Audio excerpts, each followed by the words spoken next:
मित्रांनो, आज आपली टीम आलेली आहे या ठिकाणी भिजवडी नगरीमध्ये ज्या वस्तीला गवळ वस्ती म्हणलं जातं का, गवळवाड्यावर आपण आलेलो आहे। या ठिकाणचे एक वयोवृद्ध शेतकरी आहेत आप्पासो भोसले, त्यांची भावना जाणून घेणार आहे। आप्पा मामा, आज तुमच्या इथं शेखर भाऊंचा टँकर आलाय, तर कसं काय वाटतंय तुम्हाला? लय चांगलं वाटतंय, मला पाणी दिलं ती एकदम भारी वाटतंय। सरकारी टँकरची कशी काय व्यवस्था होती, ते येत होता का? नाही, इथनच माघारी गेला, इथनं जवळ येऊन। आणि मग पाण्याचं कसं काय करत होता तुम्ही? आतापर्यंत काय डोक्यानं आणि तुझं पाणी त्यांनी वरती शिंगरच्या इरीजनं। मग ह्या व्हिडिओच्या माध्यमातून भाऊंना काय तुमचा संदेश आहे?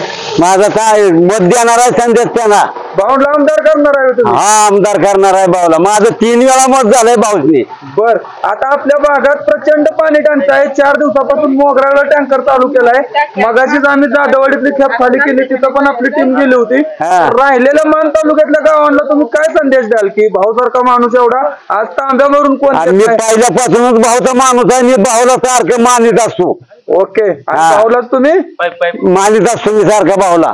धन्यवाद। हा, भाऊच्या प्रत्येक ह्याला मीटिंगला जात असतो मी। ओके।